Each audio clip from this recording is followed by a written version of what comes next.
Okay, got it. Okay. Is this is any of the media that's being shared here going to be available to us afterward for review, or is it just Yeah. Yeah. Everything that we discussed today, right now it's recording. So it automatically is going to upload it to the cloud, and then this recording will be available for all the members, First Nation members.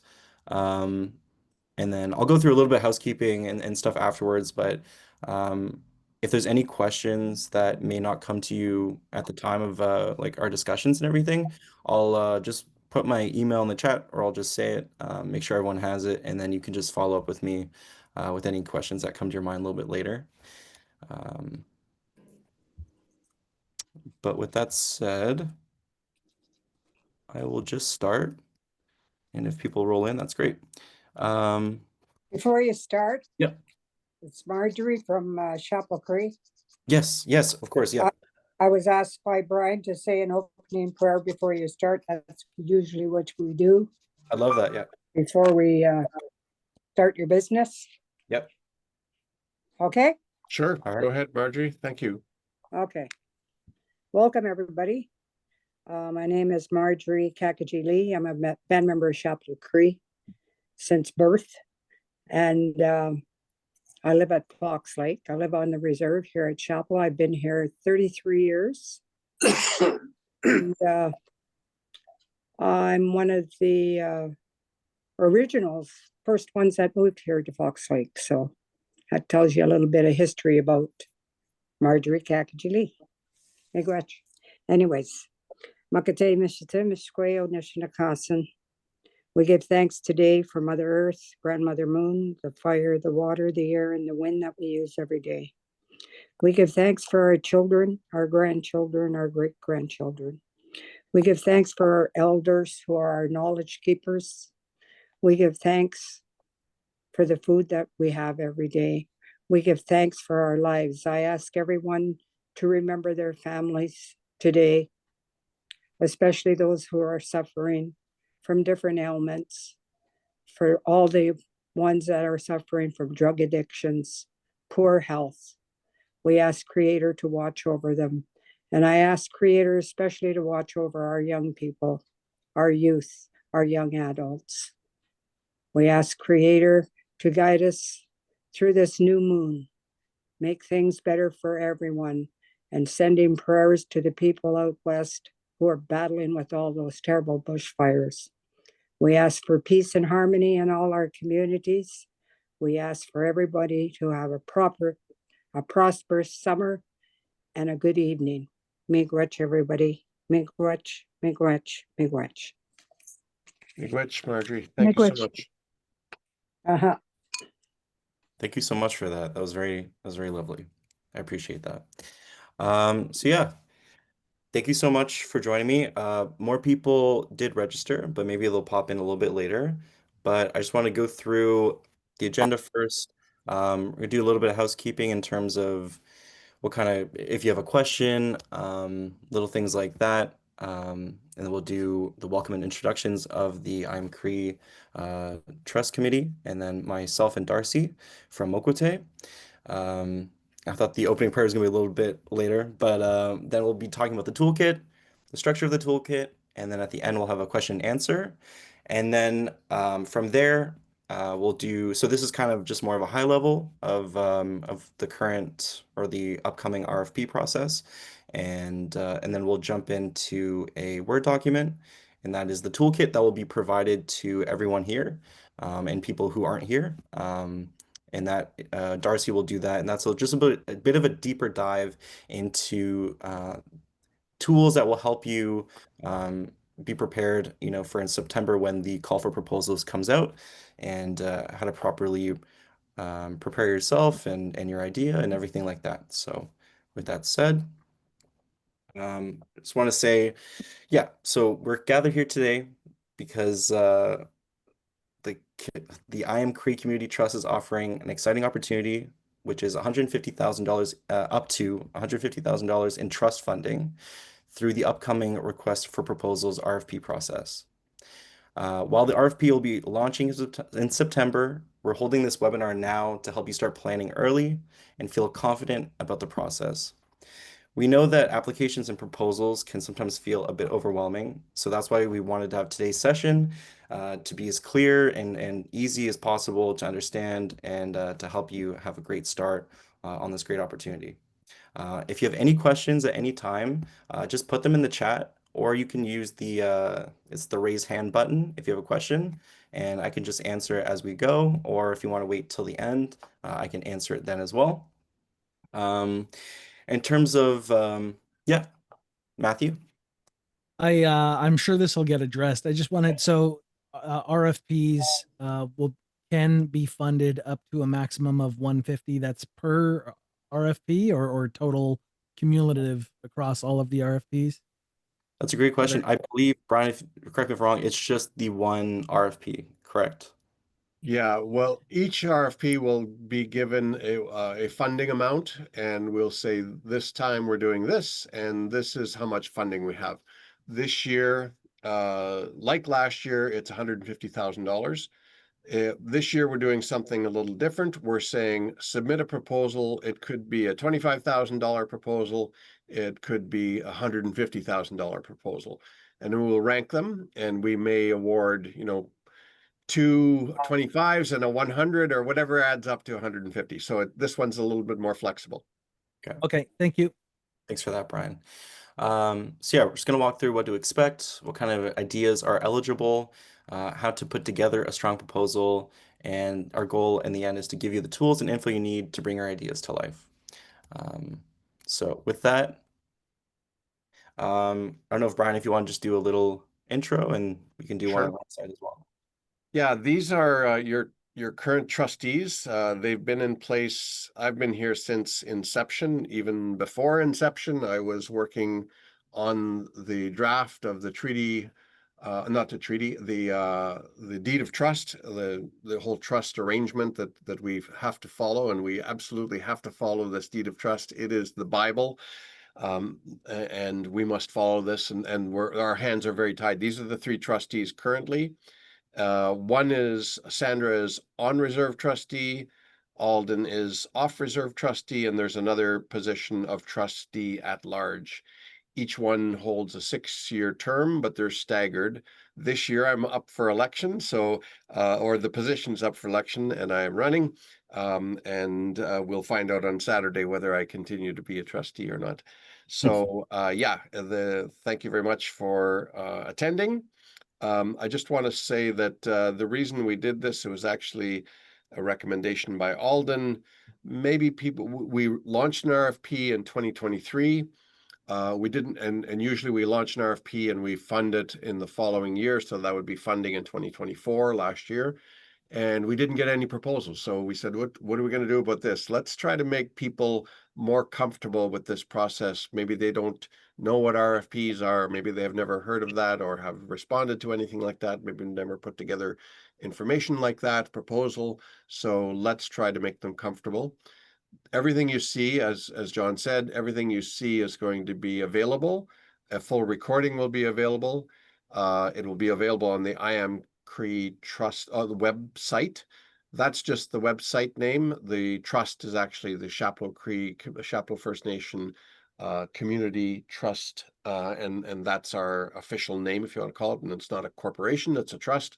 Again, we have to follow the deed, and the deed tells us how we can let out money. And really the only way we can let out money is through this RFP process.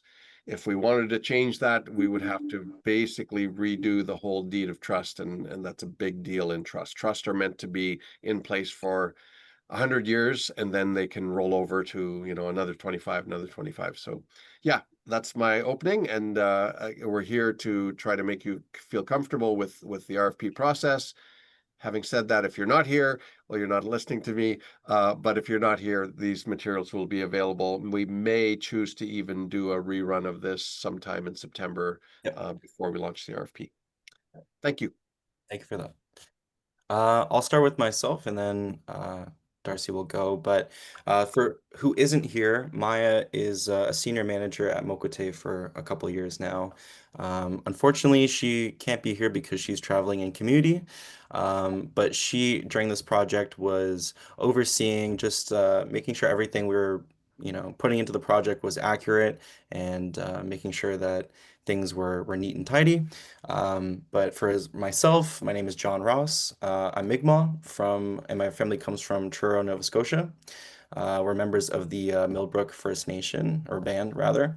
I've been working at Mokote for a little over a year now, and I've been able to participate in some pretty amazing projects, from Indigenous data sovereignty, community development, Indigenous clean energy projects, some really exciting things that I've never had the opportunity to do before. So it's been an amazing year, and I'm just really excited to be with you all tonight. And I'm hoping that everyone leaves here today with a better understanding of how these processes work.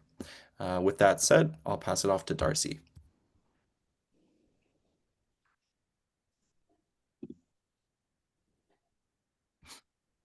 Hi there. How's my mic level? Is it okay? Yeah. Great. Yeah, it's great. I found a little Bluetooth device that helps. My name's Darcy. I'm here to assist at further steps. I had a small hand in the first draft of the toolkit. I'm happy to see this project come to fruition. I've been a consulting economist since 2001 in the First Nation sector. I've done some work with Métis as well. And yeah, I've been around mostly Alberta, a little bit in BC. I'm located in Spruce Grove, Treaty 6 territory, and the traditional stomping grounds of the Métis Settlements General Council and the Métis Nation of Alberta. I'm happy to be here this afternoon, or I guess it's evening where you are. And yeah, and thank you for the prayer about our wildfire situation. Our air quality here is a little bit ominous. I'll say the sky is not cloudy, but smoky.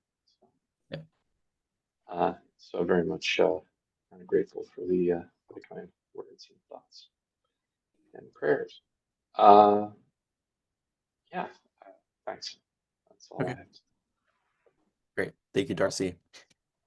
So we're going to look at some of the components of the toolkit. This is kind of how it's broken out in this presentation section by section. So we have kind of the background and context of why, we're here today and about the trust. And then we dive into defining your purpose for whatever your idea is for your proposal. And then kind of the more detail-oriented things with like eligibility and timelines. And then we have a toolkit appendices, and we'll be going through the actual toolkit after this presentation in depth, and any questions you have, we'll answer them. But in terms of background and context, we'll speak about the Chapleau Cree First Nation Community Trust. So first off, the Chapleau Cree First Nation Community Trust supports its community all the way since 2016 to manage funds in a way that directly benefits the members. It's overseen by 3 elected community members that Brian was talking about before, along with an administrative trustee who helps guide the process. One of the key ways the trust gives back is issuing requests for proposals, or RFPs, that invites members to apply for funding. These opportunities are designed to support projects that align with the trust's long-term goals and community values. And following that, in terms of how it operates, the administrative trustee plays a key role acting like a professional investment manager. Their job is to help manage the funds responsibly, always following the rules laid out, as Brian mentioned, the Bible, and what's called the deed of the trust. At its core, though, the trust is about supporting community. It's about promoting the health, well-being, and cultural strength of the CCFN members, whether they live on reserve or off reserve. That's important as well. That mission drives every decision the trust makes and helps ensure a long-term benefits for generations to come. So before we get into, I think it's 6 steps, for the purpose of your project. This section of the toolkit is really about helping you shape your idea into something that aligns with the trust goals. When you're putting together a proposal, it's important to ask yourself, does this project support the purpose of the trust? That could mean focusing on well-being, it could be culture, it could be sustainability, anything that ties back to it, to the mission statement or the mission. The toolkit is here to guide you through that thinking process. It's not about having a perfect idea. It's about making sure that you're building and will benefit the community in a meaningful way. So for the first step, know what the community trust is looking for. The very first step in building a strong proposal is understanding what the community trust wants to support. That means when taking the time to look at the purpose of the trust and the focus of the RFP, when you align your idea with those elements, your proposal instantly becomes more focused and more likely to succeed. Think of it like this. If your project speaks directly to what the trust is trying to achieve, you're showing that you've done your homework and that you're ready to make a meaningful impact. And up on the screen is from the Community Trust website. And these are the purposes, the key purposes as defined within the deed of the trust. Everything in your proposal should connect back to this purpose. These are some steps to help shape your idea. Obviously proposals are made stronger by considering the purposes of the community trust mission and are evaluated by the criteria in the next slide, which looks like this. So this is the evaluation criteria. Everything about your proposal will be evaluated through this criteria. Includes goals and objectives, value to community, accessibility, which is also a very important part. Keeping your ideas open to anyone that, it could be something like land-based learning or traditional medicines that maybe some people can't physically trek out and do. But if there's someone there videotaping or documenting in some way and able to relay that information back to the community, that's kind of a really important thing. So it needs to be accessible to anyone. The composition of your team counts for 40% of the evaluation. Your experience and how you're involving the youth and elders are also part of the evaluation criteria for all RFPs. Step 2 is follow your passion. It's about asking yourself what matters to you. Whether you're choosing a project idea, it's really important to ask yourself if you actually really care about this, because if it's important to you, it doesn't feel like it's a hard thing to accomplish. It's more natural. And that kind of personal connection can really shine through in your proposal. Makes your work more enjoyable and makes others feel that impact as well. So when your heart is in the project, it tends to be stronger, more thoughtful, and you're more likely to succeed. So far, is this making sense to people? Yep. Okay. Step 3, believe in your skills, knowledge, and perspective. They are valuable. The third step is a reminder that your voice truly matters. Sometimes we underestimate our own experience or assume that we need special qualifications to lead to something meaningful, but that's not the case here. The trust values the skills and perspectives that you already bring, whether it's lived experience, cultural knowledge, or just a strong connection to your idea that has value. When you believe in what you bring to the table, it doesn't only strengthen your project, but also helps uplift the entire community by leading with confidence and care. The fourth step would be right sizing. This one is also very important. Like I mentioned before, with being accessible, the project also needs to be feasible.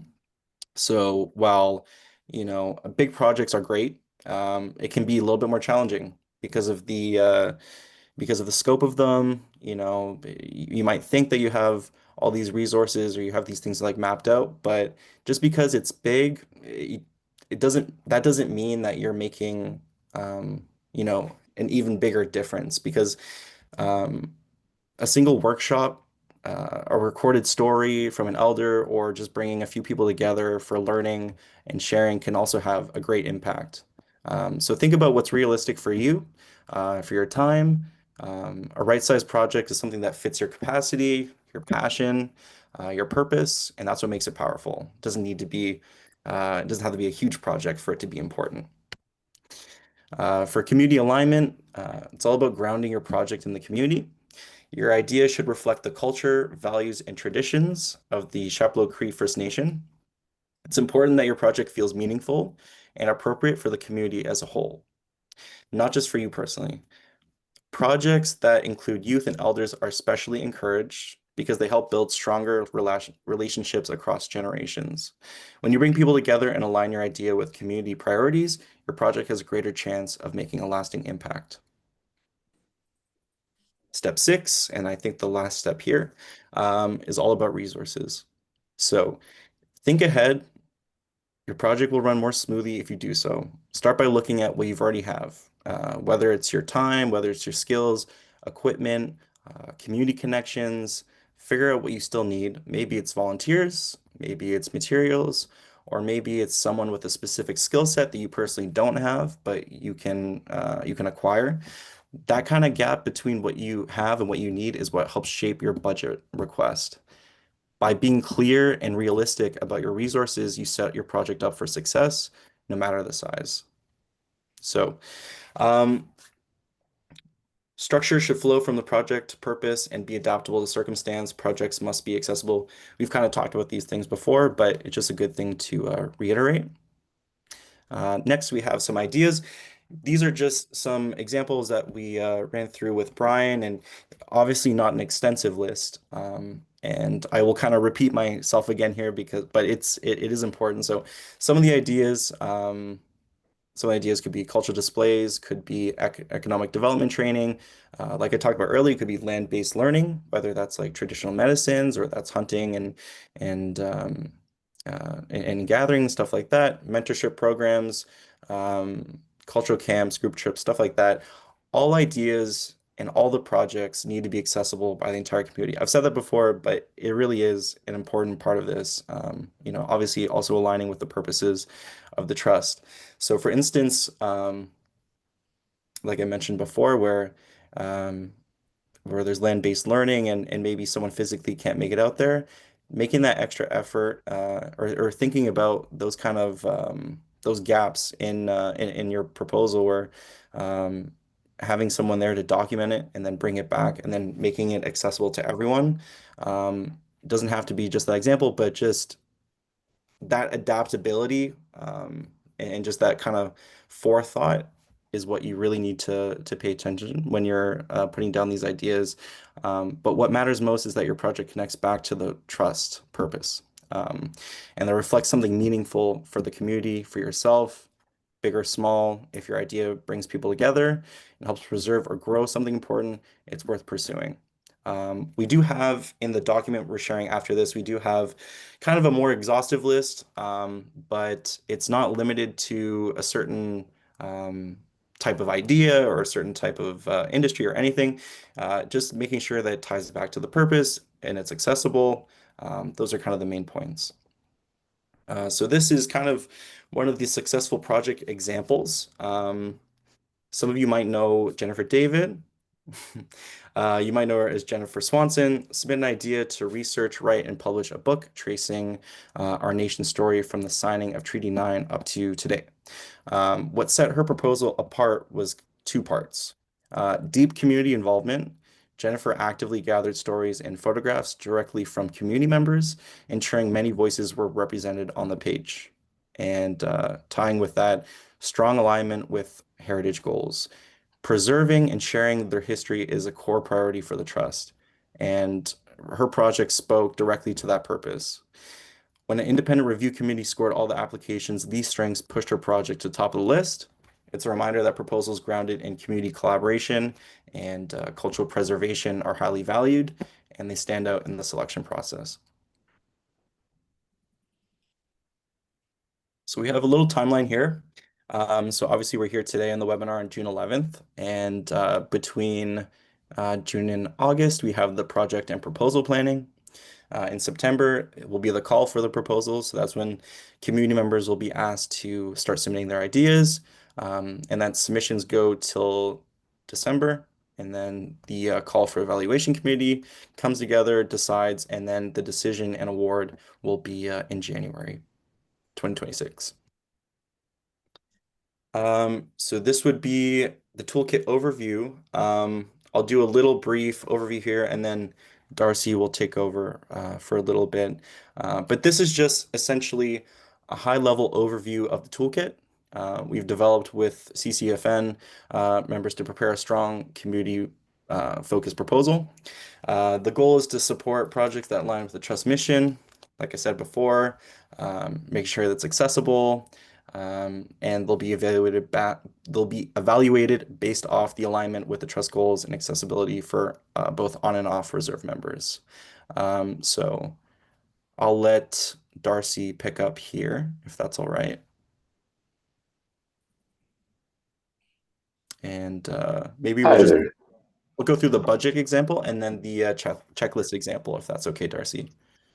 Okay, so the budget example doesn't use accurate cost per unit measure, but it kind of gives you a sense of the types of things that you need to describe. You give a general description, say what type of expense it is, and how you're measuring it, if it's a kilometric rate or a per hour rate or a per day rate or a flat fee for an honoraria or that type of thing.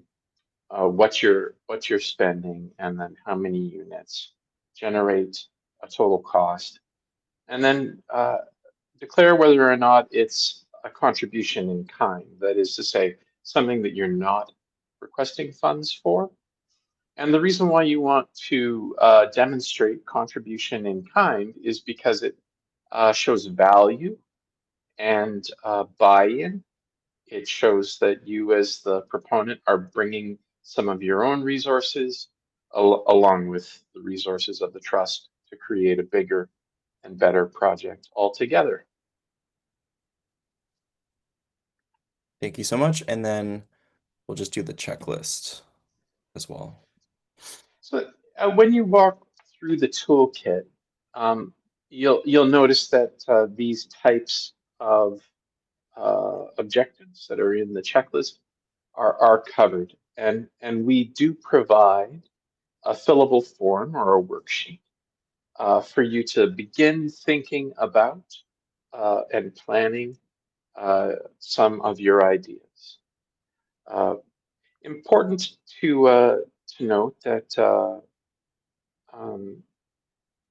you have resources in the project or in this endeavor. The trustees are here for you, and Makwate are here for you too, to help you with your idea development. We're not going to write for you, but we are here to advise. Yeah. Yeah. Thank you so much.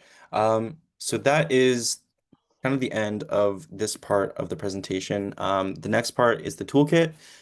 So a lot of that was just kind of high level and just kind of explaining in a little bit more detail why we're obviously here today. So we can either save, if you have questions now, we can take some questions now, or we can just kind of power through and go to the document next. And we can do questions at the end there. Maybe in that document, it'll be a little bit more obvious what questions you'd like to ask. Yeah, William? Hi. I heard you say you wouldn't write it for us, but you would be an advisor. Are you talking about your organization, or are you talking about the trust? I can answer that.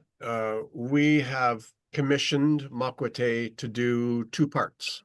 The trust has. One Yes. is develop this webinar, create the asset. It'll be a recording and develop the toolkit. So develop the assets, if you want to call it that, which are reusable and available for anyone.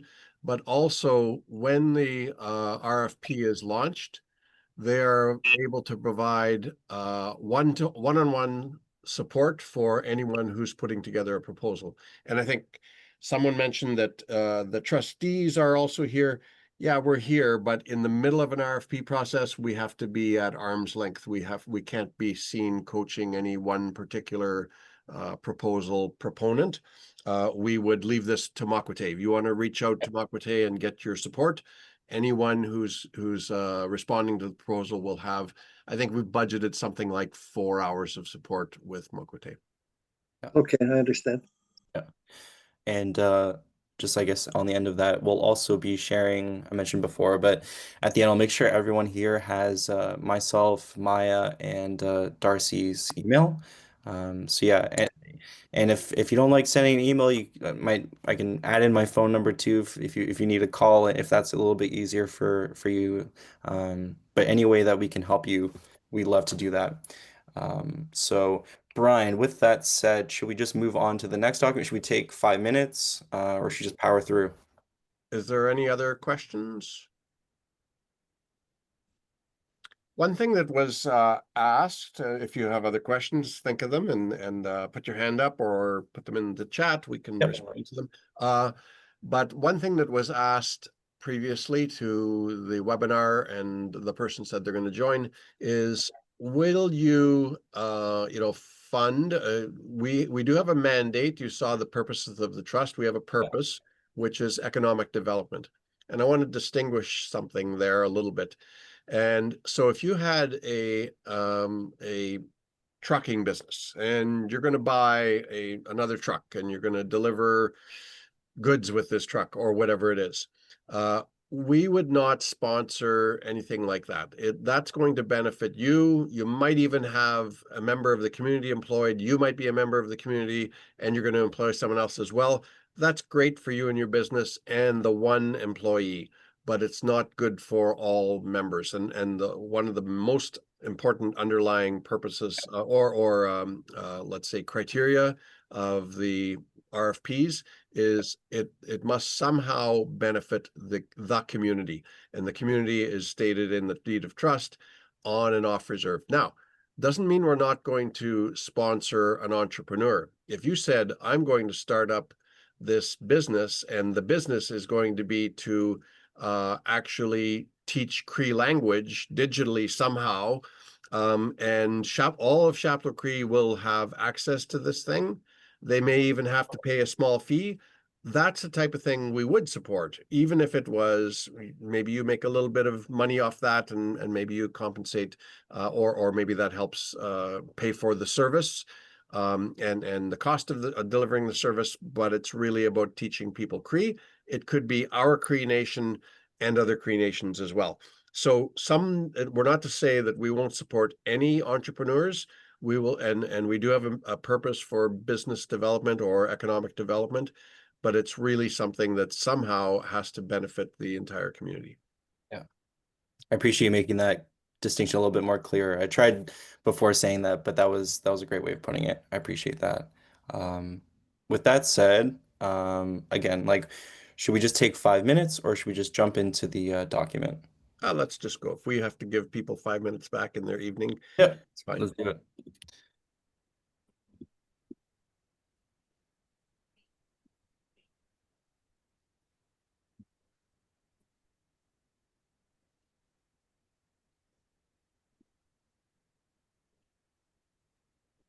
Are you going back to your PowerPoint? No, I'm going to the toolkit.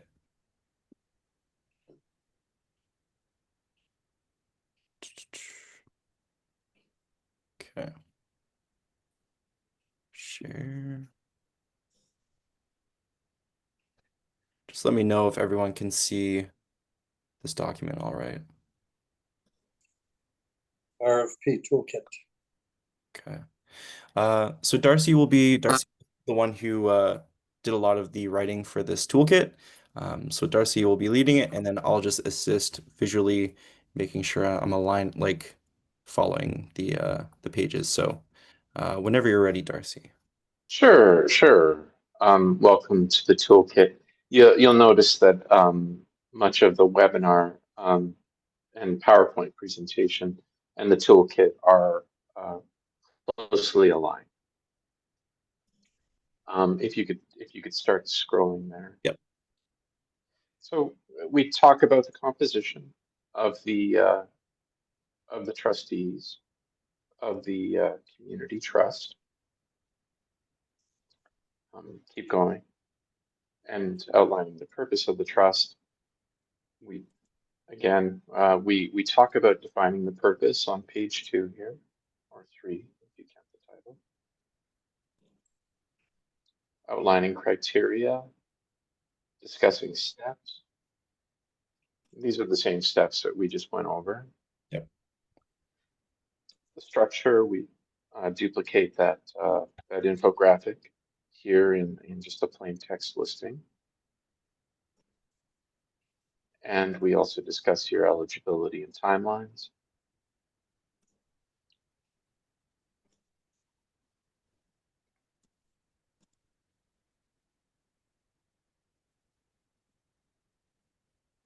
And then some of the resources. Here's the contact info for the trustees. And at the bottom in that table, myself, John, and Maya are available to you.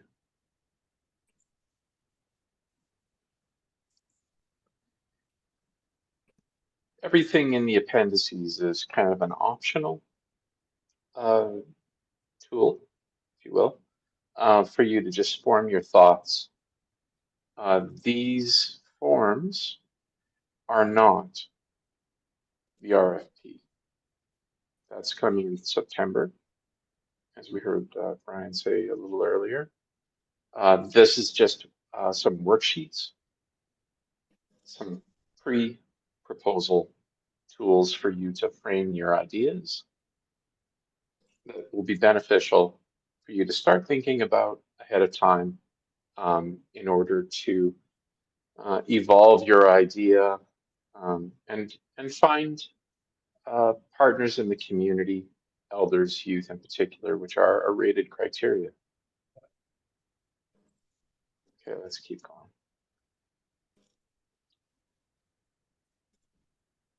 Now, the budget sample is an embedded Excel file. And if you double click on it, it'll open up the tables functionality. So you can use it. The easiest way to use it would be to copy and paste it or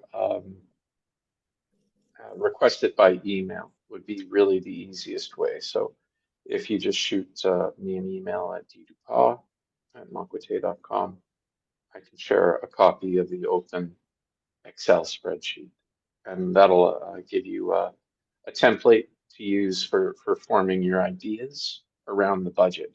Now, once again, keep in mind the RFP will have a different budget template. I think it's a text format request.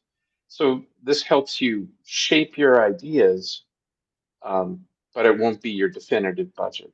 That will be as part of the RFP application form. Sorry to interrupt you, Darcy. I just see a couple hands. I guess first William. I don't know if that hand is from before or if it's a new. I just dumped it. Okay.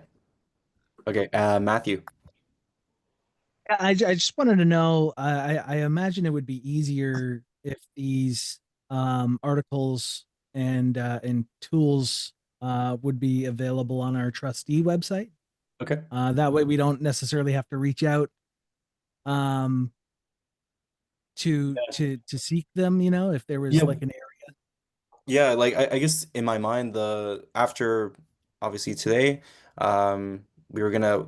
I think these are already sitting with Brian already, but we were just gonna resend them to Brian, and then in my mind, he would distribute them to the community. So don't worry, it won't be like up to you to get in contact with us to receive any of these things. It'll be distributed. Yeah, Okay. we'll No add a problem. resource section to the webpage, to the website, and we'll put the recording there and the toolkit there, and that's a great idea. We'll put the spreadsheet there as well, so you'll have it. Yeah, a nice a nice archive of the whole lot. So or all of them individually. Either way. Yeah, that's a great question and great idea. Sorry about that. No, No problem. No, that's a great idea. We've been through the checklist in the webinar portion of the project. One of the things that might happen is that you're applying to the RFP as a group. And so we thought it a good idea to include an agenda for groups so that you can address all of the main governance structure issues and talk through your plan together. These are probably not a complete list of the types of things that the group might want to discuss, but we just wanted to get you started. Yeah.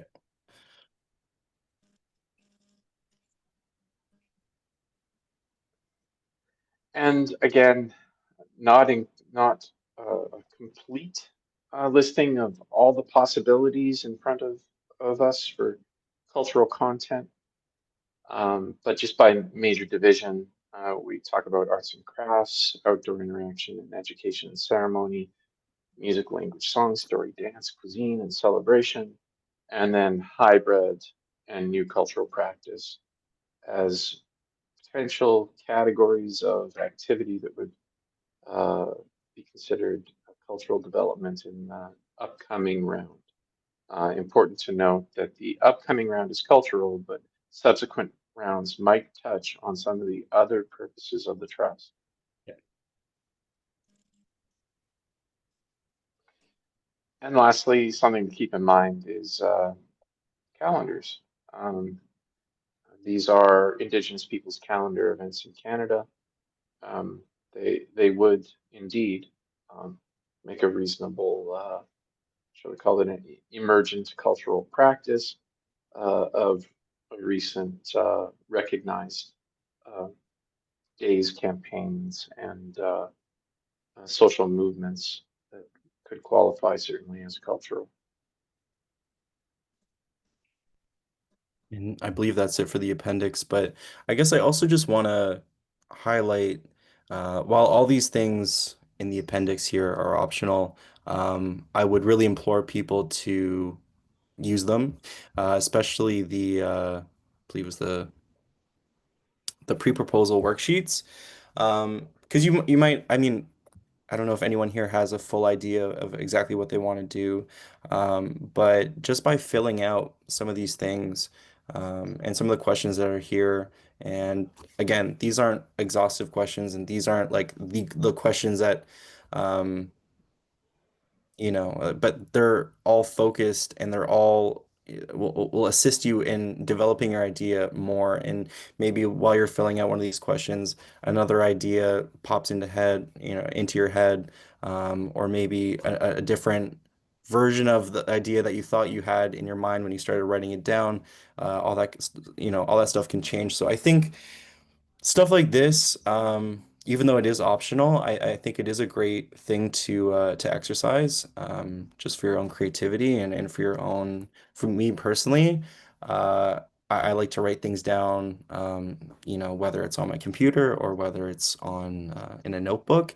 I just find that I understand it better than just thinking about it and then trying to jump into something.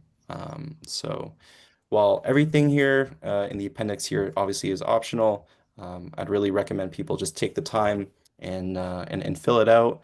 And I feel like it makes the whole thing a bit less daunting. And and all the questions here are just lined up in a way where it kind of breaks things down a bit easier than just what's your idea, and then you have to like think about, oh, I have to create this big great document and it has to be, it's I really think this is valuable. But with that, um, that is, I believe that is it. So we can take questions. Yeah, William?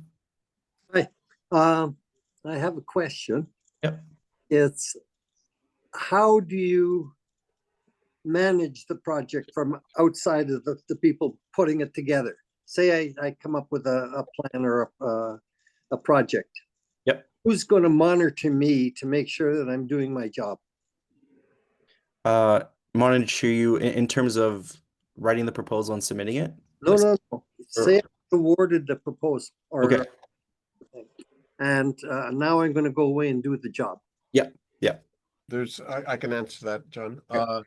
There's a step that's not discussed here, and that is basically it's called a funding agreement. So once we have identified, we use as stated, we use an impartial evaluation committee. So it's not the trustees. They rank it, and then we look at it, and we look at the results of the rankings, and then based on those rankings, we award a project to a proponent. Well, when we do, then we come up with a funding agreement, and the funding agreement will look at the project, and depending on the nature of the project, we will insert milestones, and then the milestones are and review dates. So it's really the funding agreement that is going to dictate what, let's say, monitoring is required, what milestones are required, when money can be transferred, and if it's, and it depends on the project. If it's a small project and you're going to do a workshop for a day, then maybe we'll get you half of the money up front, and you do a workshop and you record that.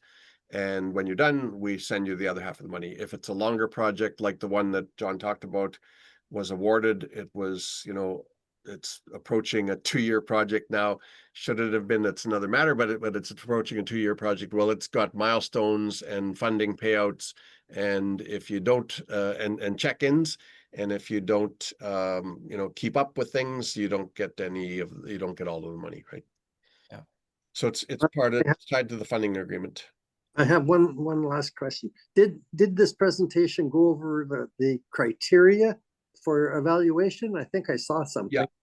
Yeah, we spoke about it a little bit earlier. I can go back for you. If you don't mind. Yeah, of course. And the criteria is general, meaning this criteria is meant to be for every RFP that the trust issues. Yeah. Might it change? Well, anything can change, but we made the criteria so that it is generally applicable to any RFP. Okay, I see. Very well. Good. Jennifer.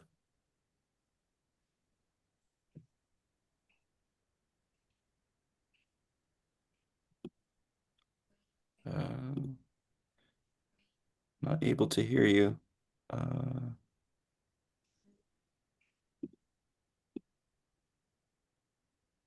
Hello? Hey, now I can hear Can you. you hear me? Yeah. Oh, you can hear me? Okay. Yeah, sorry. Hi everybody. So I was the guinea pig as the first person to Hi, apply. And hi, Brian. Now I work as a consultant in my day job, so I have no problem doing proposals, but this is very helpful, especially for people who just, this is so out of their wheelhouse. They have a good idea, but they don't know how to do any of this. So it is still a little intimidating. Yeah. And I might suggest if there's a way to do it like, because I've also applied for arts grants from the Canada Council for the Arts and the Ontario Arts Council. And they have a very clear online portal where you can fill things out as you go, and then, keep building it, on the portal, and then that's kind of your application. Now that may not apply to everyone, or perhaps someone who's not as sort of savvy, and of course there could be hard copies of it, but I think that would be a good way to help walk people through how to do this if you did it like an online grant portal, so people Yeah. could see what they had to do to apply. Yeah, I definitely want to second that. Yeah, I like that idea as well. Let me note that. Maybe there's something that we can set up a platform to do that. I really like that idea. So let me just quickly jot that.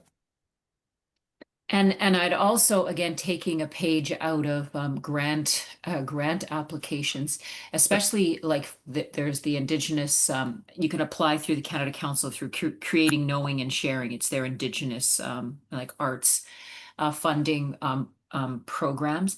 They have, I don't know what it's called, but it's something like oral applications. So in effect, people who, again, are not comfortable, writing or figuring out sort of budgets, they can talk to someone, and essentially somebody else will sort of fill out the information for them while they talk. Like they just orally, they have an idea. And I think that would allow this to be open to more community members who might, again, still feel intimidated by doing this kind of application. Yeah. I I really like that. And that's kind of why I know maybe there's something that maybe offline Brian and Maya and Darcy and I can talk about.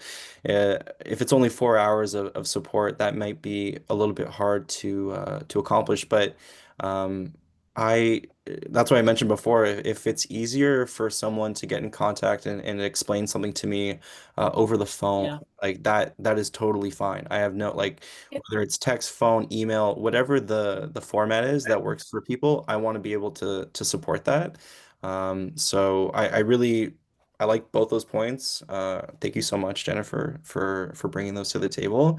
Yeah, maybe there's something. Okay, and I Yeah, have one final yeah, yeah. suggestion, and this was again I see it wasn't really touched on here. Brian mentioned you mentioned it, Brian, but I think it would be good to have a format and a sort of a detailed process once you get the funding in terms of providing updates on the project, like some kind of template for a The project journaling that's status required, update. and yeah, and Yeah, like project a management. project status update. Yeah, like here's where things are at. Here are either some issues we're having, or but we didn't, there isn't a template or anything for that. So I suggest it would be a good idea if you had such a template so that consistently you're getting, the information that the trust needs, and then you've got a record of that, and it's in a format with the level of And where detail that you the need.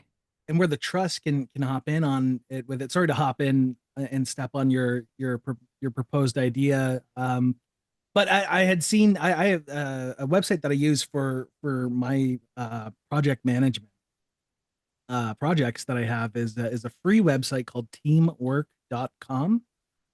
And a lot of these functions that where you're able to share with with other like major key holders for other companies that are involved with your project, like the trust committee in this instance. And you're able to see that their milestones where they've placed it and all of the articles and assets that they have associated with it, if there are any. And you can see the time that's recorded for working on certain things. So we don't need to necessarily reinvent the wheel, but perhaps there might Yeah. be something in the budget to purchase 100 licenses for potential or whatever, you know what I mean, for these kind of projects moving forward that you have discrete access to, and perhaps there might be some additional coaching that might be involved for those who are getting used to that kind of system. Yeah. But yeah, I mean, definitely something after the projects have been chosen to kind of guide them and on how they can meet their goals and how they can manage their project for greater success. I think is a wonderful Yeah. addition for what we can do to help support the RFPs. Yeah. No, 100% agree. Yeah, it's just I guess it's a matter of budget and it's a matter of what's I guess feasible, but all of those points I 100% love and agree with. So I jotted them down on the side here, and I'll bring that back to Maya and the team and see what's feasible. But I also saw Marion's hand up briefly. I don't know if you still have a question or if maybe I just saw that incorrectly. No, you did see it. It wasn't so much of a question. It was just, I was adding my voice to, the comments that Jennifer made. Okay. I mean, about the toolkit and making the process more accessible to all Yeah. the membership Yeah. to access. I mean, even I was on the evaluation committee for the history project. And when you looked at the two proposals that came in, it was hard to, one was very professional Yeah. and one was not. And the idea of the way the proposal was put together is important, but also, the other entity might have had, some good ideas and input that could have been accessed, but because the proposal was lacking, they didn't get it. Yeah. So that's my comment there. Yeah, and then that could have been changed if they just had a little bit more guidance is also Yes. I think what Yeah. I'm hearing. Yeah, okay. Yeah. Jennifer? Yeah, that's a very good point. And it also makes me think of you still have this evaluation criteria on the screen. And again, this is something that I do as a consultant, but I think that people trying to apply to the trust might not really understand how that works. So I would suggest to elaborate on the evaluation criteria, right? So if you're saying that 30% of the evaluation is going to be based on, the value to community, or in other words, they could get 30 points or up to 30 points. What does that actually mean? How would they get that 30 points? What do they have to put in their proposal to get the maximum amount? So just to give people a little more guidance. Yep. Great point. Great point. That's a really good point. Yeah. I guess I'll go in order. I'll go with Darcy. If there was something One of the recommendations that we embed is that you consider building a team. Entrepreneurs and business developers understand that there's about 3 elements that go into running projects. You need to have a production side, you need to have a marketing side, and you need to have an accounting side. And very few individuals are good at all 3 skill sets. Same with running a project of this nature. Some folks are really good at the design work and accounting, and others are more great at the legwork and the people skills. And then finally, you need somebody to take care of the books and the reporting. So encouraging teams to come forward for reasonable sized projects is a forward consideration of the toolkit. So that's part of the reason why we embedded that recommendation. Thanks for that, Darcy. Matthew.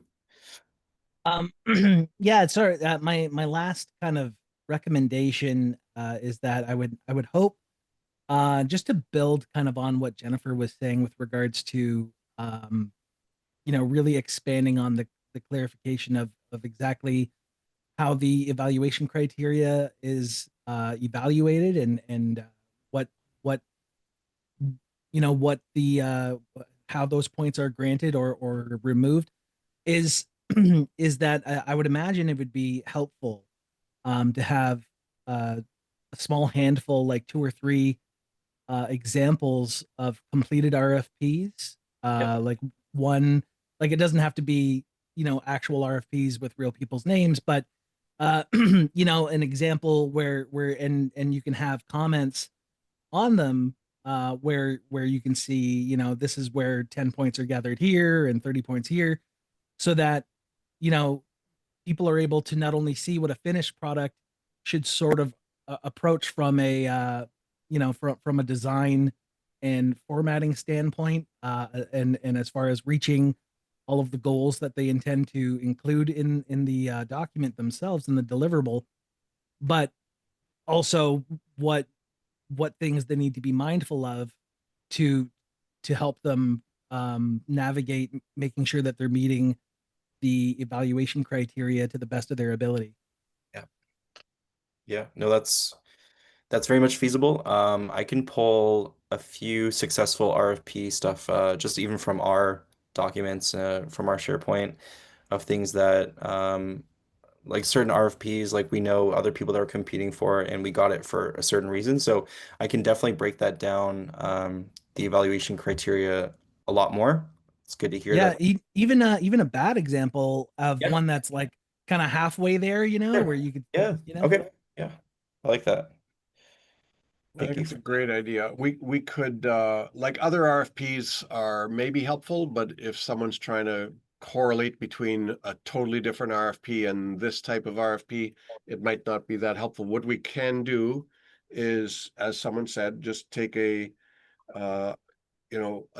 an RFP, come up with an idea. We don't want to give away an idea that someone might take, and maybe that's okay, I guess. But you would almost have to come up with a new RFP, which is not the one we're currently running, Yeah. and say this is how you would respond to this RFP, and fill it all out in our template, and say this one would score. And I like the idea of having two. This one's a good one. This one's a not so good one. This would get 30 points here, or 25 or 27. This one would get 13 points here. Right. So yeah, I think that's a really good idea. It would take a little bit of work, but not a tremendous amount of work. I'd like. Yeah, yeah, a little bit of homework on your part, absolutely, and it could even be the same project from two, you know, Yep. two versions of completion, and all of the markers that they're meant to hit. Yeah, yeah, that's a great idea. William? A question for Matthew. Matthew, you mentioned a piece of software or a platform that you can buy licenses for. What is the name of this software? So the software I use this for my business when I take on projects. It's free to use, up to a point. Yep. After X amount of projects, there's licensing that's involved. Yep. And it is a website called teamwork.com.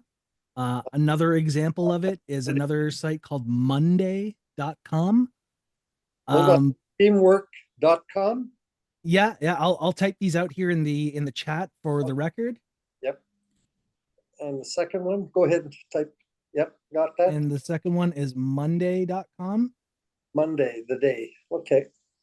And so I'm only familiar with the first of the two, but it's remarkable where you're able to create the project, assign roles to different people and invite them into the project.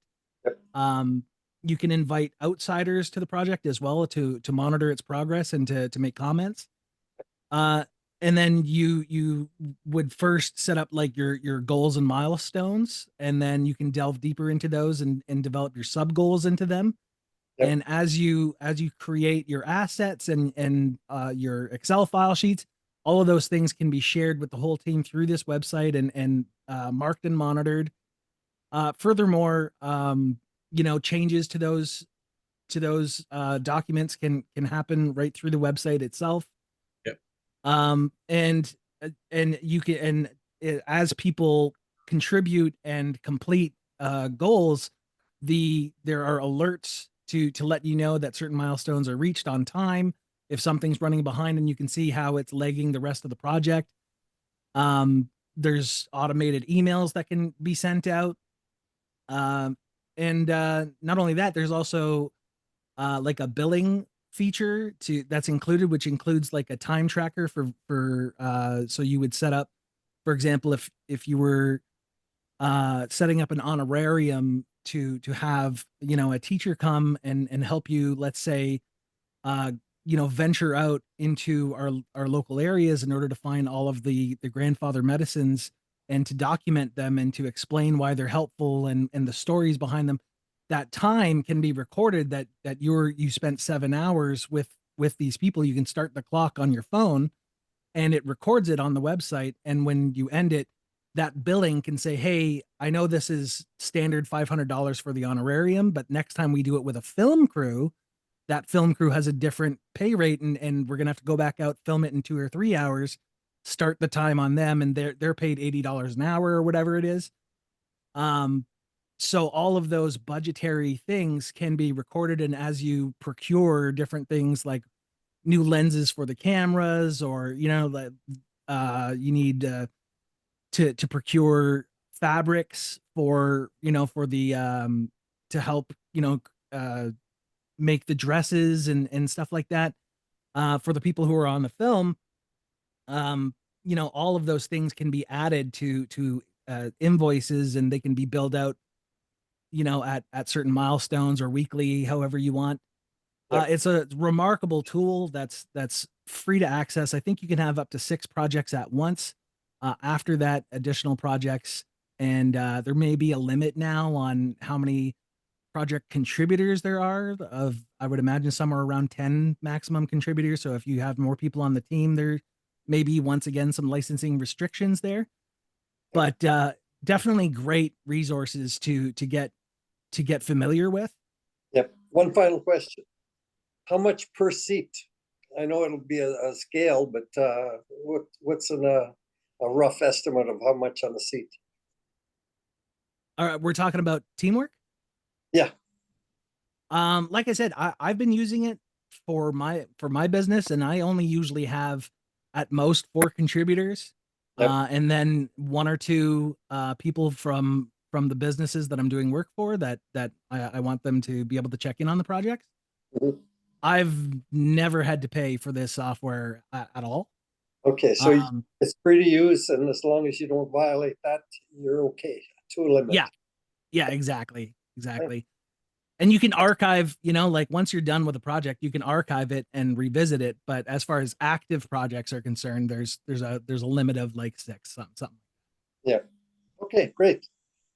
We use Monday.com internally. It's a fantastic tool to keep everyone aligned, and like Matthew was mentioning, once certain things get completed, there's like an audible alert or whatever, and it alerts the team that the next step can be started. So it's great. I haven't really other companies I've worked before. I kind of wish, I don't know if that didn't exist at the time. I remember there was like Slack and there was something else, but yeah, Monday.com is an incredible tool for sure. Jennifer. Okay.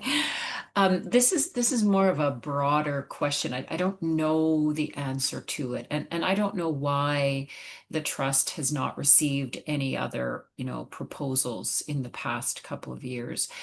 But I wonder if part of the issue, two things. One is this is a very competitive process. So in fact, you're pitting band members against each other, right? To go after funding to do projects that's supposed to benefit the community. Like I get it. That's kind of the process, but I think there's already inherently some issues in there.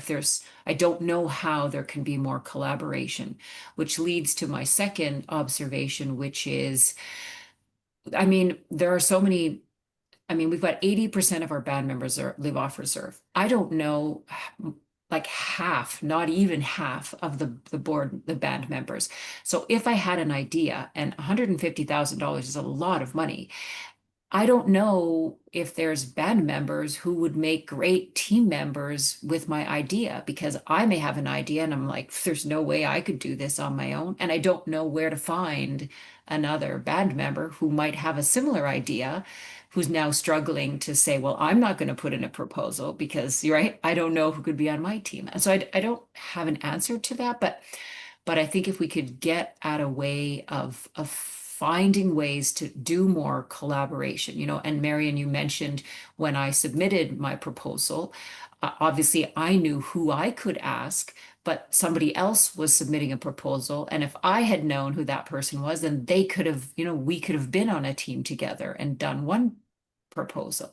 Anyways, it's a whole other way of thinking of it, but I just wonder if even with all this support and all this good work that Mokwate is doing, I still wonder if we're still going to have a barrier of people not feeling confident and knowing how to put a team together to do a big project. Yeah. Can I hop in and see if maybe I'm a technologist. Not that I'm a phenomenal technologist. I'm just someone familiar with technology, and I've worked with it for 30 years.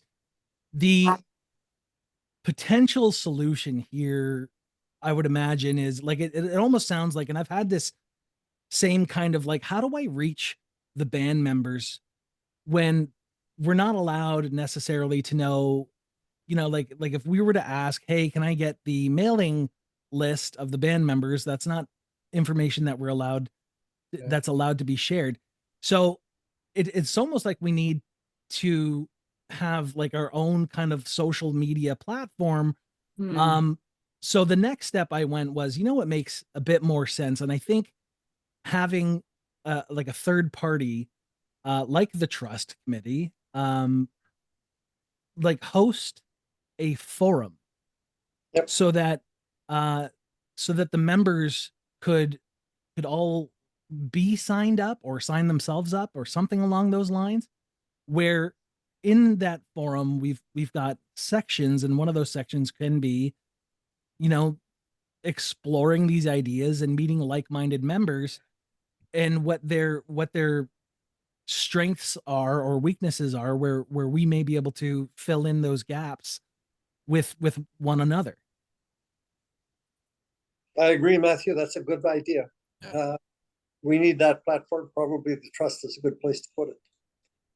Yeah, because I know the Chapleau Cree website has a members section, but we never implemented comments or a forum feature. And finally, they've started to reach out on social media platforms to inform our membership who happen to exist on the Facebook platform of certain events that might be happening. But it all comes down to we're not discussing things with one another, and the echo chamber are small little isolated pockets. We need a way to reach the whole of us, and in a collaborative and positive manner to find out all of our different strengths, because I know that I have helped bring in more members to our band while I was working on the membership committee. But it's not necessarily that I know these people. You know, I know we have new voters, we have new members, and their voices are important. And I know some of the initiatives that are being taken by people who are running for leadership right now are ideas that hopefully kind of make our distance between each other a lot smaller, so that, you know, COVID taught us a lot of lessons about how we can engage with one another in a very simple manner. And unfortunately, like for me, my answer is always internet related. And so I think to go along with that, we really need to make sure that we have a lot of marketing that's sent directly to Chapleau Cree to include in their newsletters, and maybe some separate mail. And anyone who reads something about specifically the trust is likely, if they're not already interested, going to be like, oh, that's boring. But to find ways to reach them, to engage them, to invite them, to excite them, in order to show them the idea that, hey, you've got some skills, let's find out. Or, you know what I mean? Like this might be, the marketing part of this might be bigger than I can do anything with. But I mean, from a technology standpoint, a forum is certainly pretty easily implemented, I would imagine. So we can at least start there and look on how we can get people in it. Could be a good proposal. One of the things that the trust is limited, the trust cannot do its own work. Actually, we can't say that under the deed of trust, we can't say that's a great idea, let's take $150,000 and we will do that project. It has to be someone, and we are tied by the trust deed of trust. Is it a good idea that we made this RFP process? Is it a good idea that we award things like this and you know, pit one member against another member in a competitive RFP process? That's all laid out in the deed of trust, and it was created in 2015 and signed in 2016. So it is what it is, and we have to follow it now.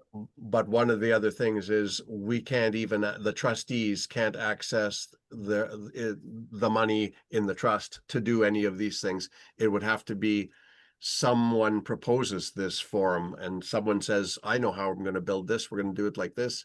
Well, another thing that I'm sure everyone's aware of, why do we not have, you know, hand out the email list, etc. We never want, whether it's the trust or the band, we never want these things to be used politically, right? Or now someone's out there and, you know, trying to get elected because they have the email list and the mailing list or whatever. So that's a slippery slope. We have to watch that any form that is created should not be for political purposes, and you got to manage that and police that. But very good ideas, and I totally agree that these are challenges that the community has. We don't know our own community members. We need to figure something like that out. That can be a project, but it's someone should propose that. I guess we should put out an RFP for that, I suppose. Right? Yeah. Great points, Matthew. I really appreciate the comments and yeah, I've been jotting down things as we've been talking here, and yeah, the only thing I guess on my end, like truthfully, I really, as much as I can, you know, I will help people with whatever questions or whatever they need advising on. But yeah, I wish I could, with all these things, I wish I could say like 100%, let's do this thing, 100%, let's do this thing. But there are things that we can take back and see what's feasible, and genuinely will consider them, genuinely will you know, obviously try to make this thing happen. And some of these ideas are great, things that, you know, I don't think Brian or Darcy or I considered. So I really appreciate people bringing up these suggestions. William. Yeah, last question. Yep. You've been taking notes, which is the darn good thing to do. When you put your final package together, would that be part of what you're going to put on the Trust website? Because those ideas are worth recording so all of us could see them. Yeah. Yeah, that's a good question. I was gonna, well, there's some things that I think obviously we talked about evaluate or explaining the evaluation criteria, kind of breaking it down with the examples of you know, what's half of a good RFP, what's a full, like what's a good RFP. Those ideas, if it's feasible, 100%, I guess even if they're not, that can still obviously be shared with the community, unless I'm missing something, Brian, if that's not. I think the kind of like the Q&A, we don't need to have every word. We have a recording, I suppose. But I think the Q&A for the webinar is actually a good resource. So we should look to create the Q&A as a resource that goes along with the webinar and post that. Nice. Yeah, great idea. I like that. I will I want to second that too. Yeah. Good. Sounds good. Darcy, was your hand up from before, or is that a new one? I wanted to thank the ideas. I agree. The expanding of the evaluation criteria and providing some examples of good, better, best in each of those criteria. Maybe not like a 5 or 6 page example, or you know, a full proposal example, but rather maybe a paraphrase or summary. Just, we don't want to turn the toolkit into a 40 pager. One more book to read before before submitting your RFP. Because again, it is a very delicate task of bridging,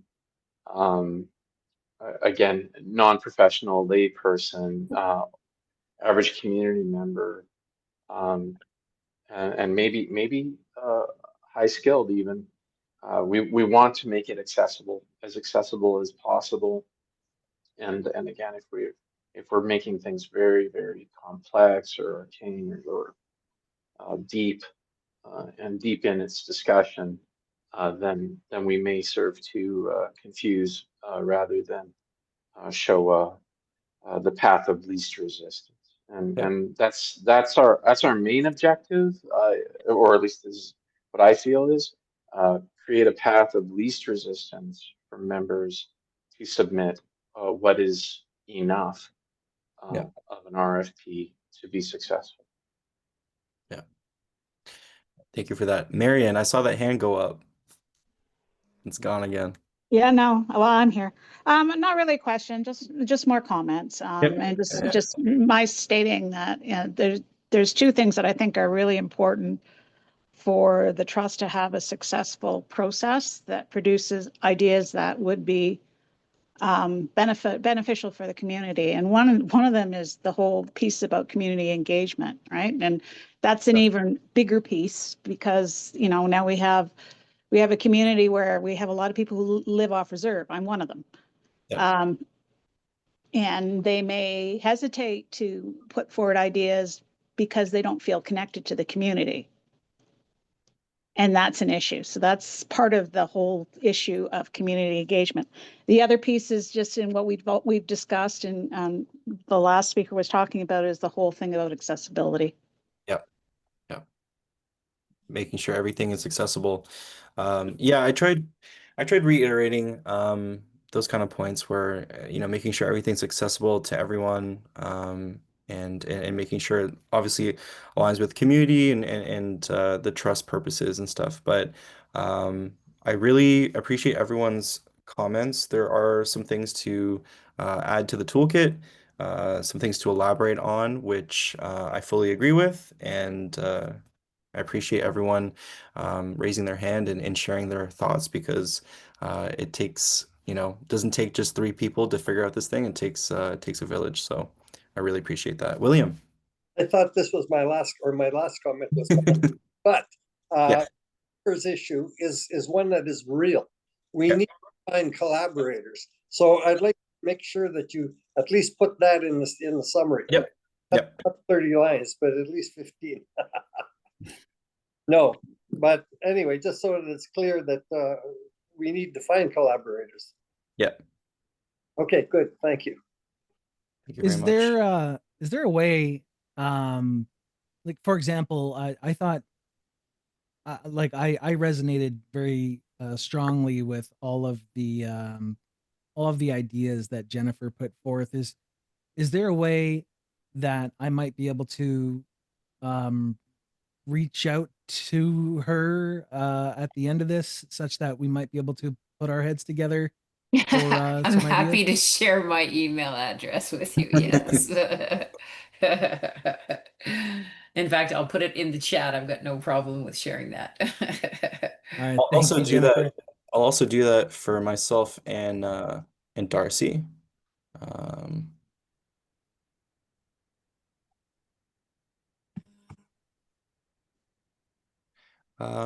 But if there are no more questions, I'm assuming there's no more questions. If anything comes to your mind, maybe it's 5 minutes after we close up everything here. I've put both of our emails in the chat. I can even put my phone number if that's preferable as well, my personal phone number. But I just want to say, first of all, thank you so much to everyone that came today. Obviously, I saw it was like 23 or 25 people signed up, and I was excited to have conversation with more people. But I'm really excited and really happy that everyone came in with such great ideas, and it helps us refine what we're trying to do here, which is help community members set them up for success. So thank you so much to everyone here that contributed everything. Thank you so much for Brian for having us. And I know that me and Darcy are looking forward to the next few months and supporting you guys. And yeah, I'm just feeling very grateful and very thankful that people shared their ideas and things that came to their head, because it really helps a lot. Thanks, Guys, everyone. for hosting Thanks, this. John. Yeah. Is there anything you wanted to add, Darcy? I can maybe I'll just say one more thing, Oh, sorry. and that is Sure. the RFP is going to come probably mid-September. There's no, with the exception of maybe creating a little bit more resources like these sample responses, there's nothing holding us back. We're going to reissue more or less the same RFP, which was cultural. But the whole idea here is now you have time to start thinking, look for your, well, there's no perfect answer to how do we collaborate? How do you find other people out there? But there's the traditional way of Facebook and friends and talk to people. So this is the time to start planning. In the slide where we said that the summer period is the planning period, and talk to people, talk to elders, talk to youth. What would you like? What would make it more meaningful for you to be part of Chapleau Cree? What's culture and heritage mean to you? And start thinking about your plans. Yeah. Thank you, Brian. Which Miigwech, you. thank you. Miigwech. Miigwech. Good. Thank Thanks, you. everyone.